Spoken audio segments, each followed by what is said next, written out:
por favor, se van sentando.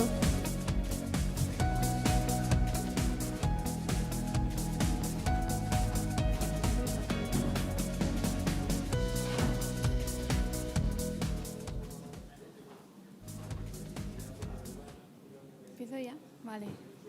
Hi, everyone. It's my pleasure to present today Juan Höfer. Juan is currently associate professor at the Universidad Catolica de Valparaiso in Chile, and is researcher at the Ideal Center.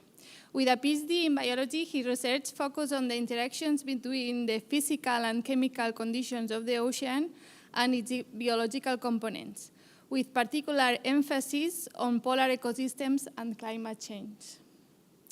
His research is also highly multidisciplinary and international, collaborating with researchers all over the world. Juan has participated in national and international projects and led several expeditions to Antarctica.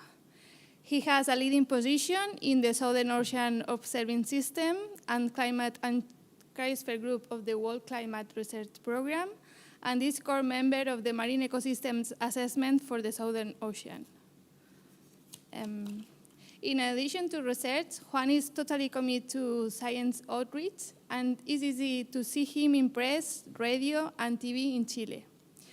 Following this short introduction, please join me to welcome Juan with a warm applause.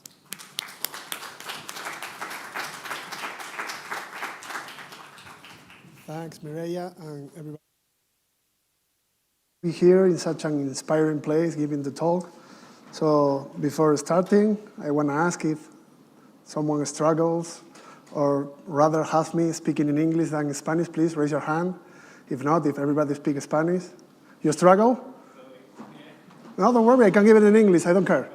Okay, then I will give it in English. It was just in case everybody only prefers Spanish. So just for you, mate, no, I'm sorry, no, I'm kidding. It will be for everybody. And that's good, actually, because when I speak English, I'm trying to speak a little bit slower, so we will keep that. Okay, so as Mireia was saying, I'm going to introduce now and present a little talk of the things that we have been doing for the last, more or less, 9 years, more or less, give it or take. So, as an associate professor, I'm going to take all the credit and put all the blame in my colleagues and students and everything. No, I'm kidding. There is a lot of people involved with this research, so it's not just myself. Only you're seeing me because I am the face here. Okay, so first, why should we care about Antarctica, especially the Antarctic Peninsula and everything? I work with little tiny things and elements and things like that nobody cares, to be honest. So we have to look for the things that people care. And one of the things that people care is these big things that you can squish and hack and everything, like whales, for instance. So here we have this really nice map that I think it was WWF, the ones that produce it.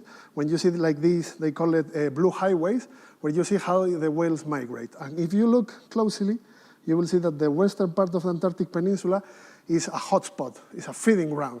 So we have a lot of biomass coming in every summer and feeding like crazy, like it's a frenzy for them. So that's one of the things. The reproductive success of these whales will heavily depend on how much they feed during summer. And that will depend on what happened to these coastal ecosystems, because as you can see, most of them are really, really close to the coast. They don't go and spread around or anything, and that has a reason. So this is the cute things that we need to sell to tell everybody that biochemistry in this part of the world is really important, because all of these cute things that people like to take pictures of depend on that, no? So we have here a Weddell seal, for those of you not familiar with it, and this is the chin-star penguin. And as you can see, has these pointy things in the tongue that is for grabbing krill and little fishes, okay? And this is a humpback whale, if I remember correctly. None of the photos are mine, but I will give the credit at the end of the talk to my colleagues. Okay, so besides that, one of the other things that is really important for this area, as Mireia told you, I'm coming from Chile. Chile and Argentina for the last, I think, 6, 7 years, something like that, have been trying to implement a MPA, a marine protected area in the domain 1, if I remember correctly. So far, they have been unsuccessful, and heads up, they will be unsuccessful this year again because they are meeting in October for the CAMELAR meeting, and it's not going to happen again because it has to be consensus. But still, we're still trying to put together the science and everything. So we have a lot of really big and nice things that people like to take pictures and everything coming here to feed. But we also have here in the red point here, you see, is the fishing grounds.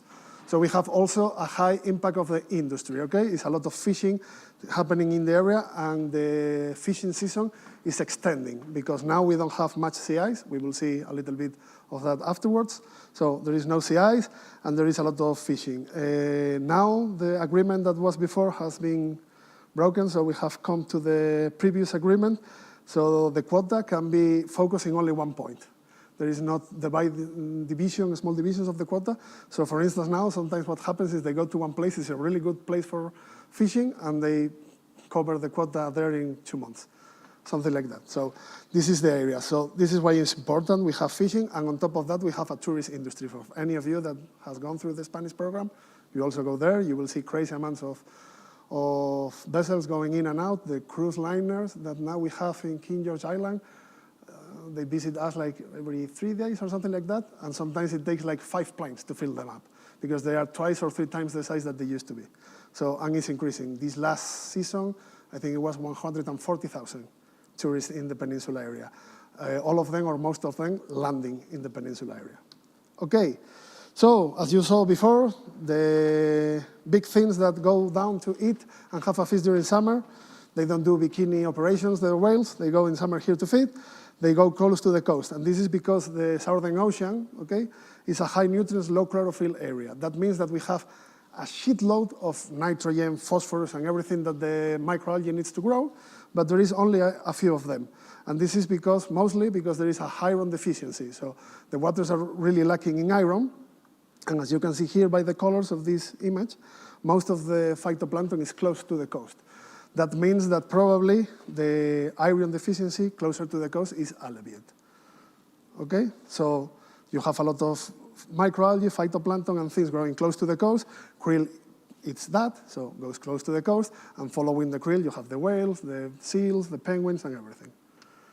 Okay, so we were discussing these ecosystems and how they are changing. I am going to use this really nice infographic that the MISO people prepare. So we have a lot of things happening at the same time.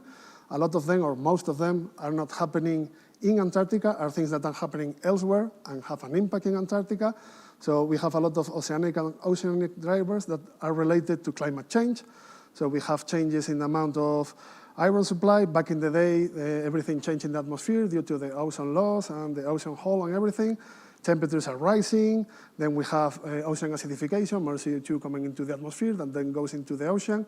And keep in mind that CO2 goes really easy into the ocean in Antarctica because it's really cold, and the colder the waters, the easier that CO2 comes in. And you also have higher UV and everything. And on top of that, we have local impacts that are not so significant, but are increasing, as I was saying with the tourists. So we have local pollution, we have things that are happening there, and we also have the response. For instance, we know that there is a polar shift in a lot of species that move with the temperatures to where they go. So we have all of this happening, and in the coastal areas, we will have the interaction between these things that are happening, the atmospheric drivers, the oceanic, but also the cryospheric. So we have there glaciers, we have sea ice, we have land-fast ice, a lot of things that are changing. So we have many things happening at the same time in these areas. Okay, so more or less, keep in mind, for those of you that have not been there, that this will be like the typical place in the coastal areas of the peninsula. You will have a lot of research stations, most of them are there. You will have glaciers, sometimes you have an ice shelf, sometimes not so clear. Then you will have runoff, you will have bisalmating, you will have icebergs coming in and out, you will have tourist vessels roaming around like crazy, and sometimes, depending on the part that you are, you can also find fishing. Mostly krill fishing, but there is also some fishing for other species, okay?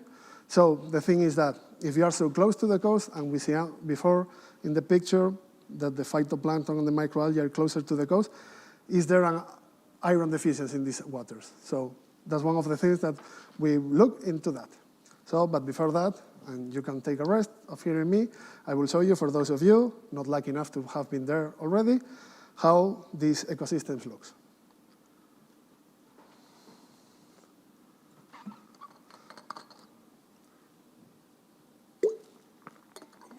So this is right in the middle when the pandemic was starting. We were sailing, this is the Neumayer Channel and the Gerlach Strait, and we are sailing on a Chilean vessel, really, really tiny, and we managed to do science on that. And as you can see, there is a lot of icebergs, you see the glaciers and everything passing by, and although in this video you cannot see it, right in the right-hand side of the video, there was like 3 tourist vessels playing hide and seek, because they know where the others are and they don't want the tourists to see another tourist ship. So one come into a fjord, then the other one go in and out, and we were sailing and looking at us like, this is crazy. But here, really close, and many of you know the place, is Port Lockroy. So when we are in the station, we hear the radio, and there is calls every day. Someone is calling to land. So when we are eating or something, you hear Port Lockroy, so it's crazy. The amount of tourists that pass by this area. I understand it's really beautiful and everything. So more or less, this is what we have. We have a lot of things happening, and on top of that, a lot of local things happening, okay? So this is 2 pictures, more or less taken more or less in the exact same place. This is King George Island in South Shetland. So many of you, if you have arrived by plane, you have passed by. This is Collins Glacier there, and the one on the top is 2014, and the one below is 2020. So these were taken more or less in the exact same time. I think it's like 1 day difference in January of 2020 and 2014. And as you can see, the glacier has already retreated. Okay, I have been going there for 7 years, and even I can tell you that some parts that before we didn't see the rock, we are starting to see the rocks and things like that.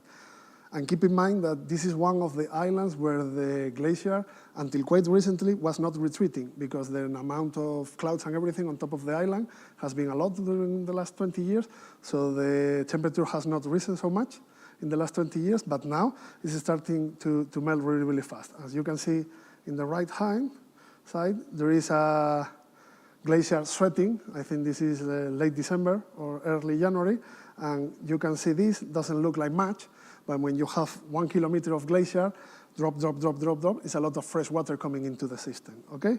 So we have a lot of fresh water coming into the system, and more, okay? So one thing that a lot of people tend to think is like this is mainly driven by the atmospheric warming.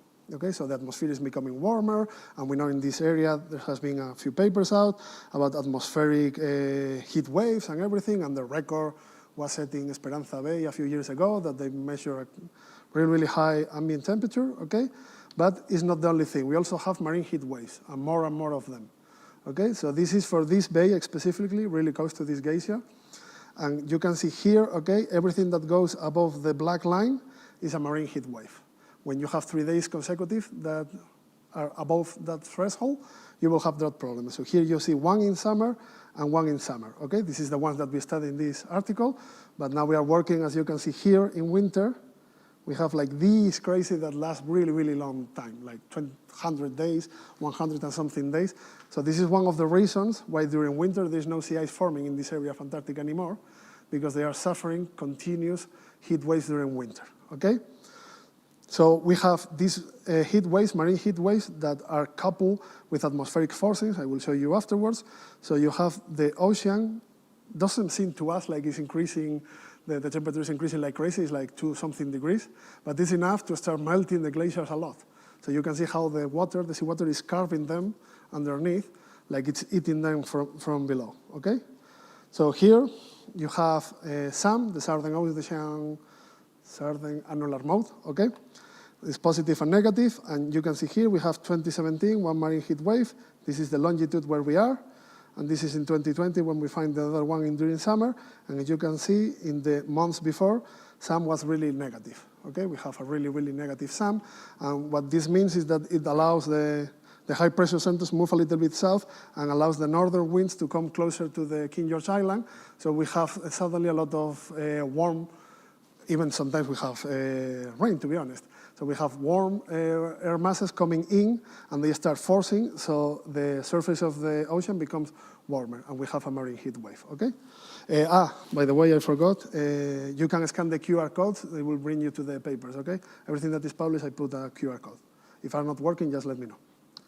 Okay, so we have a lot of things that are melting because the ocean is becoming warmer. So As I was saying at the beginning, we're really interested in iron and other things because they are limiting how green stuff, microalgae, phytoplankton grow.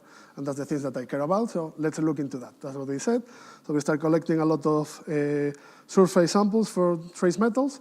And what we found is that most of the trace metals behave quite more or less similar. As you can see here in this redundancy analysis, you have iron, nickel, cobalt, and copper, okay? And you can see they have a negative relationship with salinity, okay? And this is the lateral distance, like the innermost point to the glacier or the bay, so where most inputs of fresh water and everything should be coming. As you can see here in this model, the closer we are to the coast and the lower the salinity it is, we have more metals coming in, okay? This is because in seawater, metals are really scarce, most of them, but in the crust and in land, we have a lot of metals. So if you have fresh water that is forming or the glaciers are pummeling the rock and incorporating, when it melts, it will release them really, really close to the coast. And as you can see here, with a little bit of change in salinity and a few kilometers, it drops really fast. So the effect is really local. But we have here all these metals, okay, and it's the same. Here you have data from both Arctic and Antarctica, okay? So it's more or less the same. So according to this data, there should not be an iron deficiency in these waters because you have enough, okay? So we decided, okay, so who is bringing the iron? Because there is this theory that a lot of iron is coming with icebergs and meltwater has a lot of iron. But to be honest, in the Arctic, there were a few more data points, but in Antarctica, there was like 6 of them. So stupid as we are, we decided to collect a lot of them and starting to look how many things and how much iron was in them. So basically, what you do is you go out in a rubber boat. You cannot have anything metal on you because you can contaminate the samples really, really easy. And you do like a transect, and you are starting to collect iceberg by hand, more or less randomly. So you do a transect in an area that has a lot of icebergs, these iceberg bigs that are small enough for us to handle. And what we are doing here is collecting them, putting them in a plastic box. And then back in the lab, what we did is we have big Ziploc bags that were pre-clean. So everything is trace metal clean, rinsed with acid 3 times, and extremely filtered seawater and everything. So we clean everything. We put the icebergs inside the plastic bag, and we let them melt. We discard the first 10% of each iceberg to be sure that they didn't have any contamination, and then we collect the water. So here you can see Mark collecting the last bit, I think, that passes by. That is big enough that we have enough water to take the sample, but not crazy enough that it doesn't fit in the bag. So we did that with many, many, many icebergs, too many, to be honest, for many, many years. And we end up with a really large data set that covers both Northern Hemisphere and Southern Hemisphere, also including Patagonia, Iceland, and many, many places. So what we found is that the content in iron in icebergs is highly, highly variable. So not easy to see differences between areas because the range within the same area is so crazy. And as you can see here, you have the number of samples and the cumulative amount of iron. And you can see that only with a few samples, this is Southern Hemisphere, Northern Hemisphere, and with all, and this is including Iceland. And as you can see here, with only a few of the samples, you have almost most of the iron that you collected. If I remember correctly, the 5% of the samples with the highest amount of iron represent 90% of the iron that we collect. So, okay, the iron is not uniformly distributed in the icebergs and is highly localized in some areas of the ice, okay? So what we did with that information is we say, okay, back in the day, since we have so few data, they assumed that it was uniformly distributed. So we did these models, and we put a model where it was uniformly distributed, then just a shale layer or a basal layer, which is more or less how iron and sediments are incorporated into the ice. And then we ran a simulation where we let the iceberg melting. This is for a place in Greenland that they have all the data, and it's very, very well parameterized. So they start running the model, and then you can see here the difference when it's randomly distributed. the amount of iron that is lost goes really, really slowly. But when you have everything in a shell layer or a basal layer with a few days of melting, you have lost most of the iron, which means that if you have iron highly concentrated in a few places, you will lose really, really quickly. So then icebergs are not a good conveyor belt to move iron from coastal areas outside, because with a few days, you are going to lose most of it, okay? So basically, above you have here, how they used to think. Iron is homogeneously distributed, and then it will reach offshore waters where there is an iron deficiency, and we will be happy because then phytoplankton will grow and will take CO2, and it will be a negative climate feedback. So the more the warming we have in the Southern Ocean, the more iceberg, the more productivity, the less CO2 in the atmosphere because of phytoplankton and photosynthesis. But really it's not the case, because a lot of the iron is concentrated in these layers, okay? So most likely, it will melt and release the iron closer to the coast, and as we saw before, the coastal areas have already plenty of iron, so they are not limited. So the amount of the fertilizing effect, probably, there will still be some fertilizing effect, but it will be reduced compared to the thinking that they have before, okay? So, because we were not happy with this, we kept collecting more and more ice, and as you can see here, in the right-hand side, we have the same thing, the amount of sediment load cumulative, and the sample numbers. This is just for the Antarctic Peninsula. And as you can see here, more or less, is the same picture that with iron. We have, I think in this case was like 6% of the samples represented 95% of the sediment.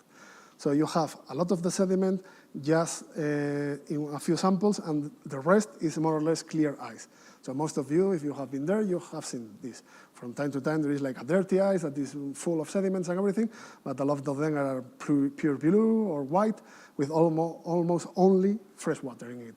So what we saw is that we have quite a nice relationship between the amount of sediment here and the concentration of micronutrients and silica, okay? So here is iron, manganese, total and dissolve, okay?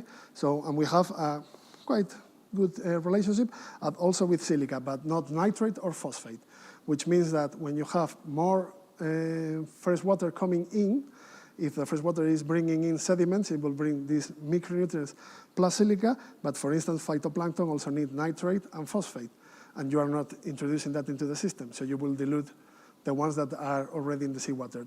Right now, it's not a problem for phytoplankton because the Southern Ocean has plenty of nitrogen and phosphorus, but who knows, if the Southern Ocean becomes like the Greenland and we have crazy amounts of fresh water, we will see. Okay, so the other thing that we look, as I was telling you, now I can show you. This is a picture of an iceberg in King George Island, and you can see these layers, okay, of sediment. So, and you can see it on the field. Like, it's true, what we see, it makes sense, no? So the data match what we see. So we decided that the other thing that we wanted to see, if the amount of sediment, the amount of sediments released by the iceberg decrease linearly or not with time. So we grab really big pieces of ice, really, really dirty ice, not as big as this one, but like a third of this one, and we put it in a really, really big piece of plastic with a student, and we let them melt and took samples at different times and see the amount of sediment that was being released. So we normalize all of them because the sizes were not together the same or everything, but when we normalize the data, you can see here that they have a nice, a good fit, an exponential, negative exponential, and you can see here that when you reach 24 hours, so 24 hours after we collected the ice, and we start running the experiment, the amount of sediments being released is around 10%. So that means depending on how much sediments and everything, the initial conditions of each iceberg will be different, but we have a good fitting that after 24 hours, the potential for fertilizing will drop to 10% because it will be releasing 10% of the sediments, which will be 10% of the iron, 10% of everything. So this means that if you do like a shadowing map, depending on the currents and everything, your effect will be quite coastal, okay? Because icebergs don't move, especially if they are big, they don't move so fast. So, but if you have a nice, really, really big iceberg, the layers can be within, so everything changes a little bit. But this means that the effect will be really, really close and is exponential, not linear. Okay, so the other thing that fresh water does when it enters the system is that fresh water is lighter than seawater. So it tends to be in the surface, and it changes the structure of the water column, okay?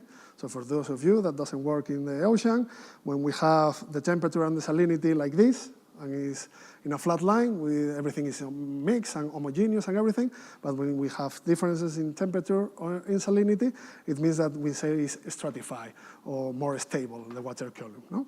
So here we have, this is actual data from Antarctica, and here you can see the 2 days, okay? This is the density, the vertical profile, so from surface to 50 meters depth, and you can see here for the 1st of February, and here for the 7th. So you see between one day and the other, it becomes less dense near the surface, okay? These were really sunny days with no wind, really, really happy days for us, everything was perfect. So you can see here the chlorophyll, which is a proxy of the amount of microalgae in the water, that goes from a flat line with not so much of it, and after 6 days, crazy amount of it, okay? Really, really high. And here we have the other option. After the 7th, we were hit by a storm for like 7 days, really, really strong winds, and you can see here, the water column was really, really, really stratified with all the fresh water in the surface, but after 6 days with, I think the winds were over 100 kilometers, most of them, everything is mixed. And here is just down to 60 meters, but I could show you down to 300, everything was mixed. Imagine if you are, I don't know, having a Nesquik at home, literally, everything is mixed, okay? So, as you can see here, we have a really, really large population of phytoplankton, and then it drops, okay, after 6 days of really, really wind winds.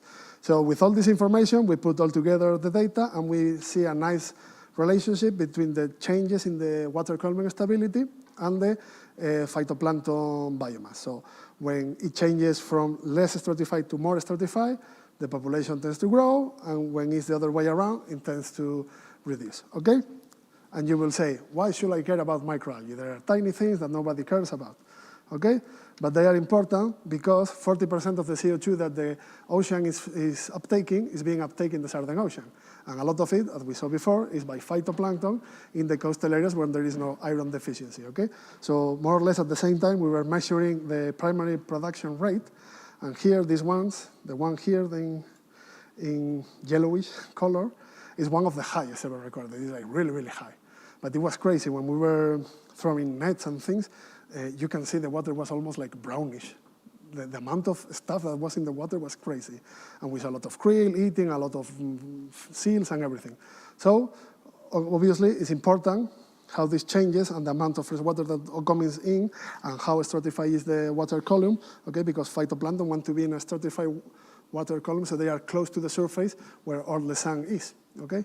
Keep in mind that we're in polar regions, so when the light hits the surface of the ocean, it doesn't go really deep, okay? A lot of the water is scattered and reflected, so it doesn't reach as deep as in the tropics, okay? So they have to be close to the surface. Okay, so it's growing crazy, and it's a lot of fresh water coming in. As I told you before, the fresh water is not bringing any macronutrients, so there could be maybe a limitation in macronutrients. So to be honest, no. Hopefully, because it will be a nice paper to publish, but no. But what we have seen is that they are able to really, really make the concentration really, really low. When they are growing really, really, really fast, okay, will be like here, okay? Hey. So here, okay, the pH of the water, when it is really high, it means that the phytoplankton is growing a lot. They are taking all the CO2 from the water, so the pH goes up, okay? And you can see here the nitrate is really, really low. Below 2 is really, really low in the Southern Ocean, like extremely low, okay? This means that the phytoplankton, as we saw before, in this crazy amount of primary production, was growing so much that they almost finished, they almost exhaust the nitrogen in the water. Not really, but they were kind of close. The thing is that after you have 3 days with strong winds, everything mixed, and you are literally injecting fueling like crazy amount of nitrogen, because underneath this surface water, you have 20 or 30 molar of nitrogen. So it's easy to replenish, okay? But they are really, really useful, and they are really, really good trackers of the productivity accumulated by the system in these last few days, okay? So more or less, what I have been trying to explain to you, but maybe it's easier to see with a picture, is that when you have the glaciers, okay, fresh water, even if it's basal melting, will reach near the surface. I will bring closer to the surface waters that are enriched in nutrients, macronutrients, because the waters are really rich in macronutrients in all Antarctica, but also with all the metals that we saw before, nickel, iron, and everything, okay? So as the glaciers are retreating and becoming smaller and going into the land, this wall in the water, okay, this is a marine terminating glacier, will start shrinking, and eventually what will happen is that it will end in land. And when we change from a marine terminating glacier to a land terminating glacier, things change a lot. So here you will have only runoff coming from the surface, and when you have all this runoff coming from the surface, the runoff picks up a lot of sediments. So you have a lot of sediments coming into the system, and when you have a lot of sediments coming into the system, things change. Sediments are good because they bring iron and everything, but they also bring shading, so maybe phytoplankton doesn't have the same amount of light, and so and so. But on top of that, you will have like really, you can see sometimes like this glacial flower we call this kind of sediments because it's like the glaciers are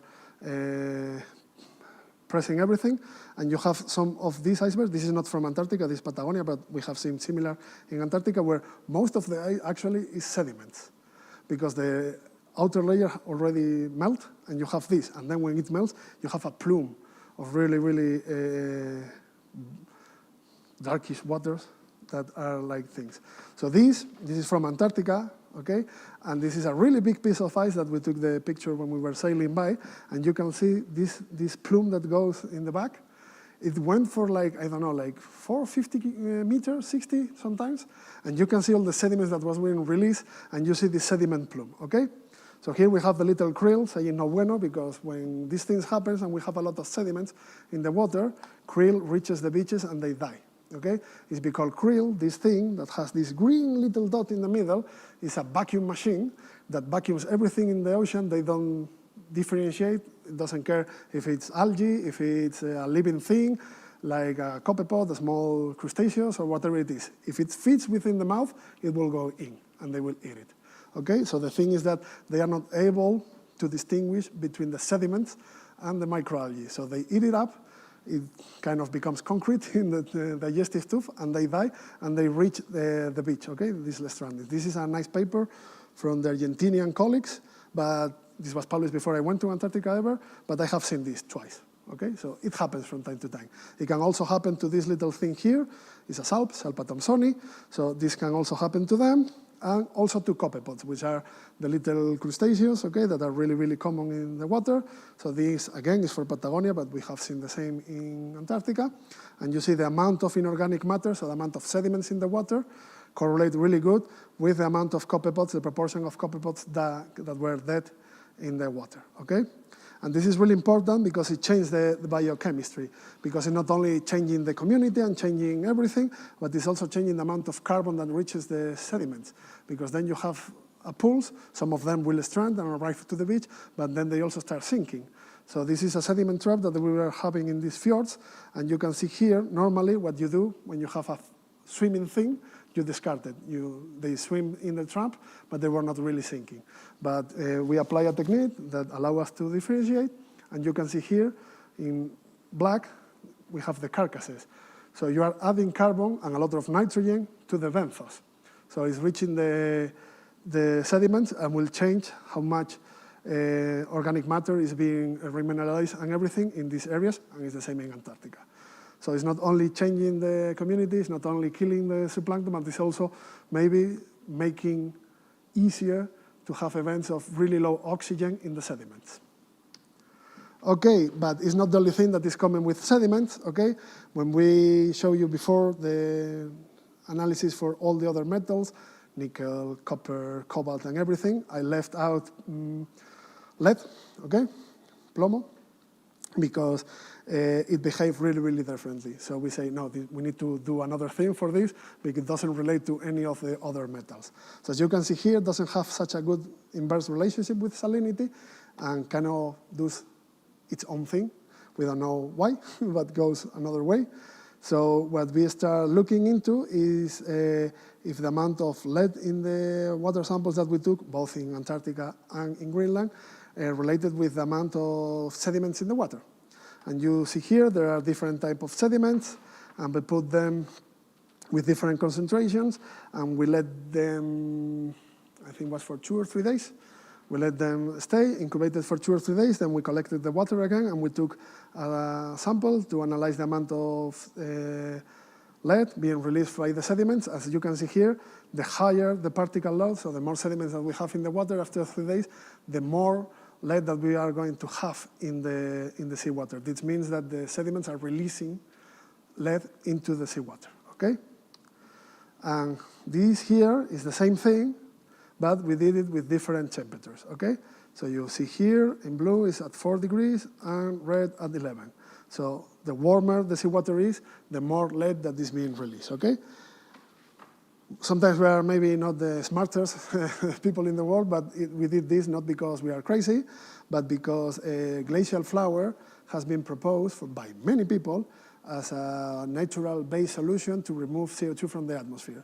So there is people taking glacial flower from Greenland and places like that and doing mesocosmos experiments in places like the Canary Islands to trying to boost the growth of phytoplankton and say, oh, now I do a company that puts glacial flower into the seawater, and I assume that is like this amount of carbon, and then I can sell this amount of carbon to offset pollution, okay?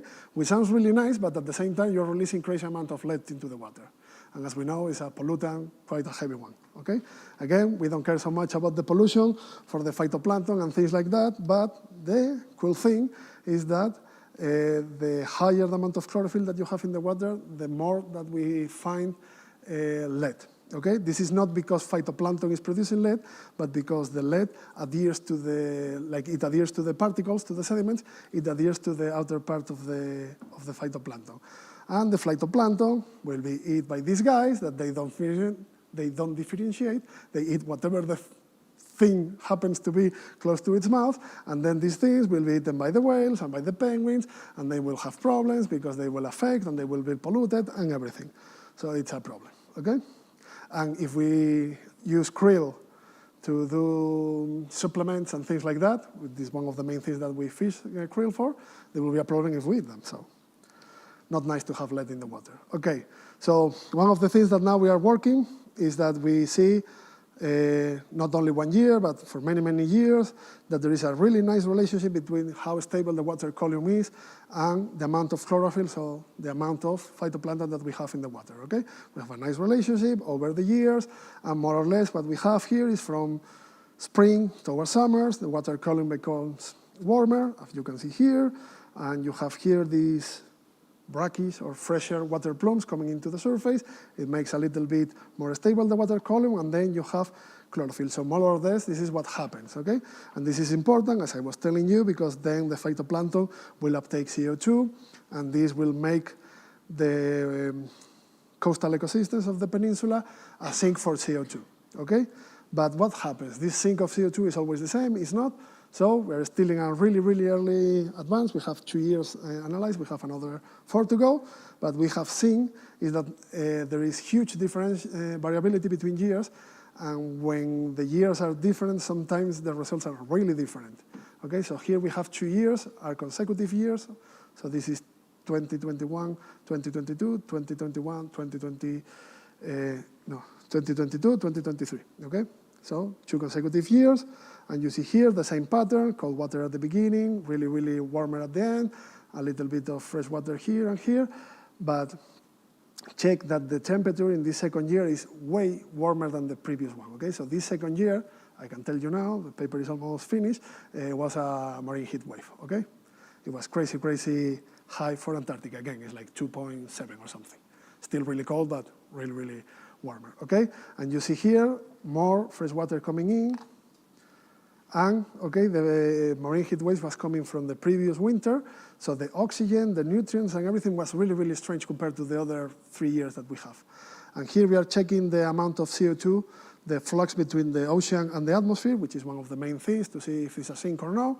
And you can see here, the first year, okay, a nice, more or less stable sink. It can change, depends on how much phytoplankton, how much wind, and everything.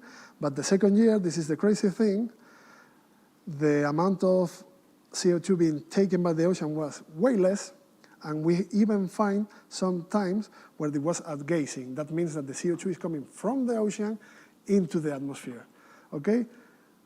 This has been shown for other parts of Antarctica, but especially in other times of the year, not normally during the productive season in spring and summer. Now in the last few years, the Brazilian colleagues, ourselves and some other colleagues, we are starting to look into these things more in detail, and apparently from time to time it happens, and it happens in some parts of Antarctica. And it's something that normally we don't take into consideration when we do these projections of how much CO2 is going to be stored, how much is going to affect climate change and these things. And something that we have to consider. And since the second year was a really, really warm year with a marine heat wave, I don't know if this is produced by it or not. We have to check. But I can tell you that at least from the phytoplankton and the green stuff thing, the amount of phytoplankton was more or less the same. The species changes a little bit, but not crazy. And the amount of chlorophyll, the amount of cells and everything was quite similar. But the chemistry and everything in the water was completely different. We don't know why, but probably has something to do with the previous season in winter or something, but we have to look into more detail. There is many things that we still don't know, okay?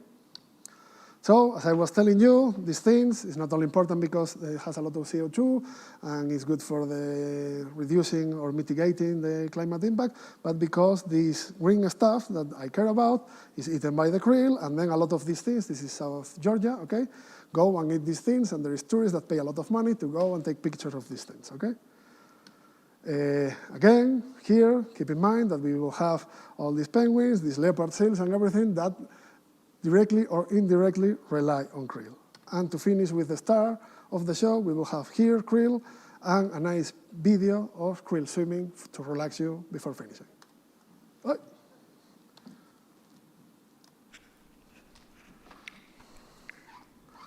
So this is really, really happy krill that we collected with Mireia when we were on board the Crown Prince Haakon with the Norwegian colleagues. They have a massive troll, so we were able to collect a lot of krill, and the ones that were kind of in good condition, we put them through a lot of stages to recuperate them after the stress. And this is the result after 1 day in dark conditions, 1 degree, I think, temperature in an incubation chamber in these really big buckets of water. And this is to prove that they were really happy and swimming and everything. You can see a lot of them have these green dots in the gut. That means that they are full, they are well fed and everything. So they didn't throw up during the fishing. That sometimes happens. And this is to show you how difficult it is to catch these things. They swim like crazy. When we were doing the experiments and trying to catch them and everything, the moment I put we have like a spoon or something with some holes, the moment they notice the spoon, they run like crazy. And they can tell, the moment they notice a little bit of pressure, bang! So imagine how much energy they have to provide for the whales, for the penguins, for the seals, and for everybody, that they have to spend all that energy to swim that fast and catch them, that this is still a good bargain for them, okay? So, thanks to all the institutions and all the colleagues, amazing colleagues and students and everything, that has made these things that I have shown you possible. Okay, here is Turinach, which is the Chilean Antarctic Institute, is the one that do all the logistics for us. Without them, it would be impossible for us to do anything. And from the state will be like the Agencia en España, the one that funds our research, okay? And this is the Ideal Center where I am part of. They have provided a lot of logistics and equipment and everything over the years, okay? And now, to do credit where credit is due, these are all the amazing colleagues that over the years have shared with me all these amazing pictures. I am the worst taking pictures. I think that from all this presentation, there is 1 or 2 that are mine. All of the rest are for all these amazing colleagues that have shared with me over the years. And thank you for being so nice.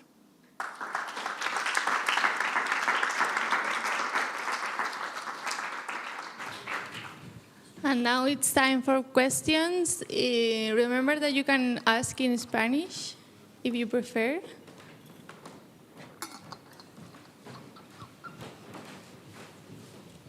Thank you for this talk. Very interesting. I had one question, maybe more upscaling the things that you're showing, but I wondered, what is the order of magnitude or impact of the, I don't know, spread of iron in the Southern Ocean compared to what we predict that what might happen when they will melt and we have the runoff from the sediments? And will it be an order of magnitude difference? Like, can you say?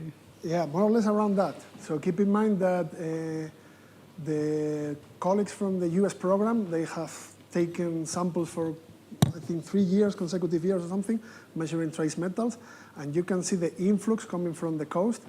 I think it's like around 40 kilometers, something like that, it starts to drop. So the areas, they go way farther south than we go. They have the ship to do that. Now we do, but until now, no. So they see like 40 meters. So for instance, when you have these models that they put icebergs and let them run crazy and everything, if you're not taking into consideration the amount of iron that is lost in the way, icebergs, as I was telling, they don't move normally too fast because they are really, really big and they need a lot of energy to move and everything. So maybe most of them will lose like in the same more or less range, like probably around 100 kilometers. So most of the offshore, the open waters of the Southern Ocean, they are going to receive little amount of iron even if we have more icebergs going through. Thanks. Any more questions? Thank you, Juan. You mentioned it in passing that there wasn't much change in the species that are actually in the phytoplankton there. But roughly speaking, these blooms are equally iron dependent on phyocystis or diatoms? Or Diatoms. Mostly were diatoms. Mostly diatoms. Yeah, yeah. So here, this really big one is diatoms, and here we have some small ones before. It's not so good in this picture, but when we look into flow cytometry, we have their cryptophytes, so cryptophytes, things like that. But at least where we work, normally, I see other colleagues have seen phyocystis and other things, but for us, mostly when we have like really, really big blooms, it's diatom dominated. Thank you.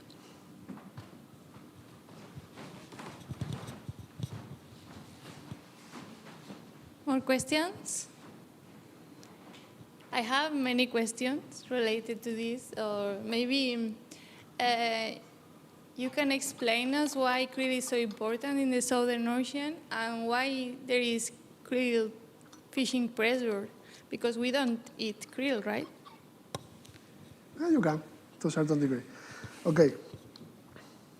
So all of these things here, okay, all of them, they eat this little thing, krill, and krill is the main link between the diatoms and everything that we were discussing now, all the phytoplankton, all the microalgae, and all the things that eat above, okay? So one of the really neat things about the Southern Ocean is that the food web is really strange, okay? Normally, for instance, here, if you go to the northern of Spain and you go to the Cantabrian Sea, the small pelagic fishes are the ones that eat things like krill, more or less, okay? But if you want to eat tuna, you will have many different steps, and in each step you are losing a lot of biomass, okay?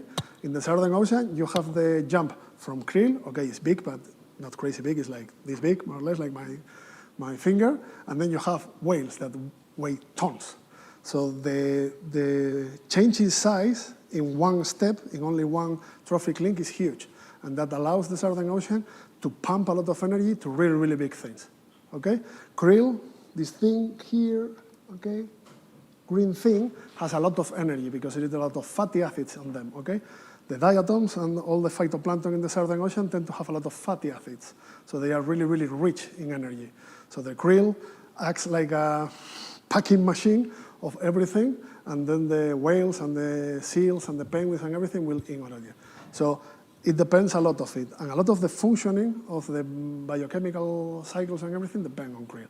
So the amount of carbon that goes into the sediments, because when they make number 2, they produce a fecal pellet, it sinks really, really fast into the bottom and everything. So they are really important.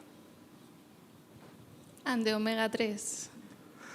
For us, for the industry, okay, it's basically because the same thing that the whales and the seals care about. Is because all of the fatty acids coming from the phytoplankton, okay?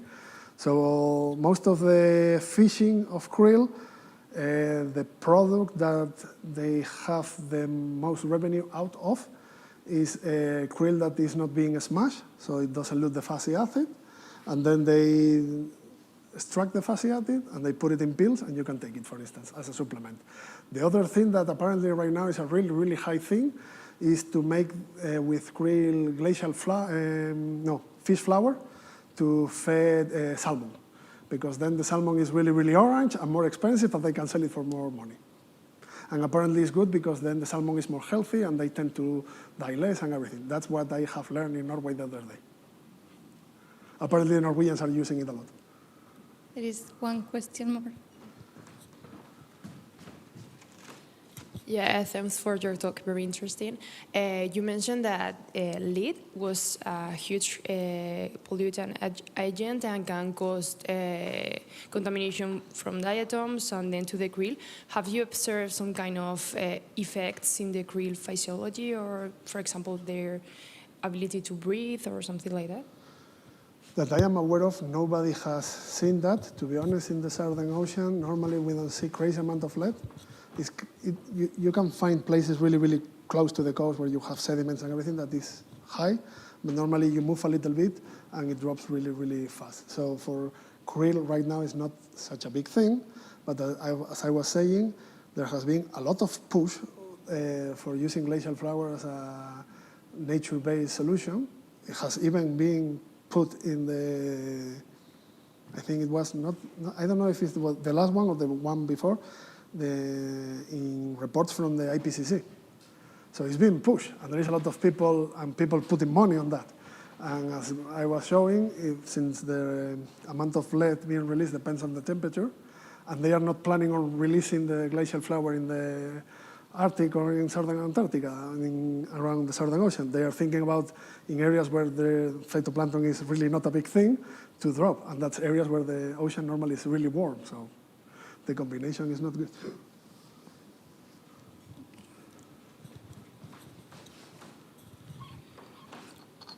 The polar cap captures a sample of the bacteria in the atmosphere every year, and then it goes with the ice and it's released with the icebergs.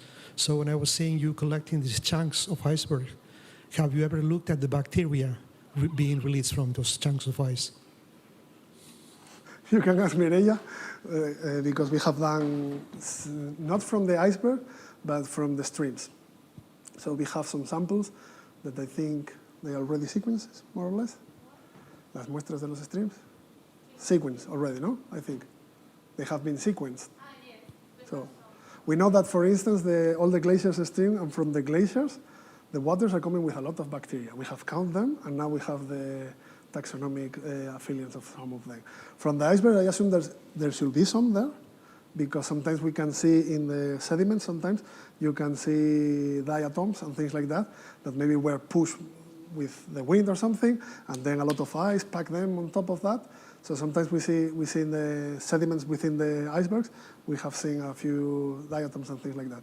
And some of them are able to withstand a lot of time there, so maybe they will reactivate. I think that from the icebergs, nobody has done it. We have not done it yet.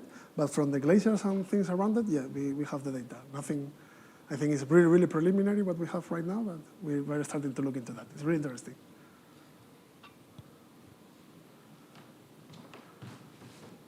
Thank you. Okay, any more questions? So you can now join us and ask him more quietly if you want. And I want to announce that this is the last seminar of this semester, the last Polar seminar. We will be back in September, and we have already the 3 talks from September, October, and November. We will tell you soon about those talks. Okay, so thank you very much for coming. See you in September, and okay, that's all. Bye.